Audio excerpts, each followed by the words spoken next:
الحمد لله كفى وسلام على عباده الذين اصطفى اما بعد سامعین محترم، قربانی ان اسلامی شعائر میں سے ہے جن کا سلسلہ حضرت آدم علیہ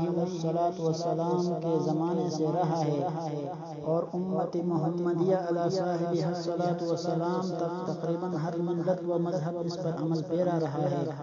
اس کی تصریح خود قرآن کریم نے کر دی ہے۔ چنانچہ سورۃ مائدہ میں حابیل و قابیل کا مشہور واقعہ ذکر کر کے حضرت آدم علیہ السلام کے زمانے سے اس کی مشہوریت کی طرف اشارہ کر دیا اور ہر ملت کے عمل پیرا رہنے کی تصریح سورۃ حج میں کر دی۔ چنانچہ ارشاد ہے وَلِكُلِّ أُمَّةٍ جَعَلْنَا مَنْسَكًا لِيَذْكُرُوا اسْمَ اللَّهِ عَلَى مَا رَزَقَهُم مِّن بَهِيمَةِ الْأَنْعَامِ، اور ہر امت کے واسطے ہم نے مقرر کر دی ہے قربانی کہ یاد کریں اللہ تعالیٰ ان کے نام ذبح پر جو چوپایوں کے جو ان کو اللہ نے دیے ہیں۔ عام مفسرین کی تصریح کے مطابق اس جگہ منسک سے قربانی مراد ہے۔ چنانچہ ابن کثیر رحمۃ اللہ علیہ اپنی تفسیر میں لکھتے ہیں اس آیات میں اللہ تعالیٰ نے خبر دی ہے کہ اللہ تعالیٰ کے نام پر قربانی کرنا اور خون بہانا تمام ملتوں میں مشروع رہا ہے۔ علامہ قرطبی رحمۃ اللہ علیہ فرماتے ہیں اللہ تعالیٰ نے جب حج میں قربانی کا ذکر کیا تو یہ بھی بیان کر دیا کہ کوئی عام امت اس سے محروم نہ رہی۔ سید مرتضیٰ زبیدی رحمۃ اللہ علیہ لفظ نسک کے متعدد معنی بیان کرنے کے بعد امام زجاج سے اس آیت کی تفسیر نقل کرتے ہوئے لکھتے ہیں امام زجاج اللہ تعالیٰ کے قول جعلنا منسکن کی تفسیر میں فرماتے ہیں کہ اس مقام میں لفظ نسک قربانی پر دلالت کرتا ہے۔ گویا اللہ تعالیٰ نے فرمایا کہ ہم نے ہر امت کے لیے یہ فیصلہ کیا کہ وہ اللہ تعالیٰ کے نام پر جانور ذبح کر کے اس کا تقرب حاصل کریں۔ اور اسی طرح بائبل میں حضرت آدم علیہ السلام کے دونوں بیٹوں حابیل و قابیل کی قربانی کا تذکرہ اس طرح ملتا ہے چند روز بعد یوں ہوا کہ قابیل اپنے کھیت کے پھل کا ہدیہ خداوند کے واسطے لایا اور حابیل بھی اپنی بھیڑ بکریوں کے کچھ پلوٹے بچوں کا اور کچھ ان کی چربی کا ہدیہ لایا اور خداوند نے حابیل کو اس کے ہدیے کو منظور کیا پر قائن کو اور اس کے ہدیے کو منظور نہ کیا، اس لیے قائن نہایت غضبناک ہوا اور اس کا منہ بگڑا۔ غرض عرض کرنے کا مطلب یہ ہے کہ امت سابقہ میں اور امم سابقہ میں قربانی بھی مشروع رہی۔ حضرت نوح علیہ السلام نے ایک مذبح بنایا تھا اور اس میں بہت سارے حیوانات کو اللہ تعالیٰ کے نام پیش کرتے پھر ان کو جلا دیتے تھے۔ حضرت ابراہیم علیہ السلام کے زمانے میں قربانی کا ذکر کرتے ہوئے فرید و جدی اسرائیلیوں سے نقل کرتے ہیں۔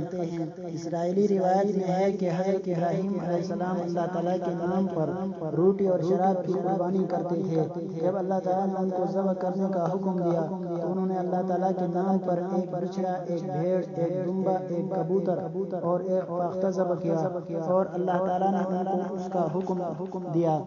کہ اپنے بیٹے اسماعیل یا اسحاق کے بدلے میں ایک دمبا فدیہ دے۔ اس سے یہ بات معلوم ہوئی کہ اسماعیل علیہ السلام کا واقعہ پیش آنے سے پہلے بھی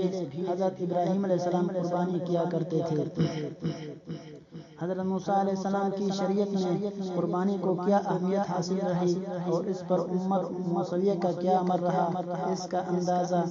بائبل کی کتاب خروج اور اخبار کے مطالعہ سے ہوتا ہے۔ ان دونوں کتابوں میں قربانی کا تذکرہ جس کی کثرت سے ملتا ہے، اس سے یوں معلوم ہوتا ہے کہ شاید شریعت موسویہ میں کسی اور عبادت کو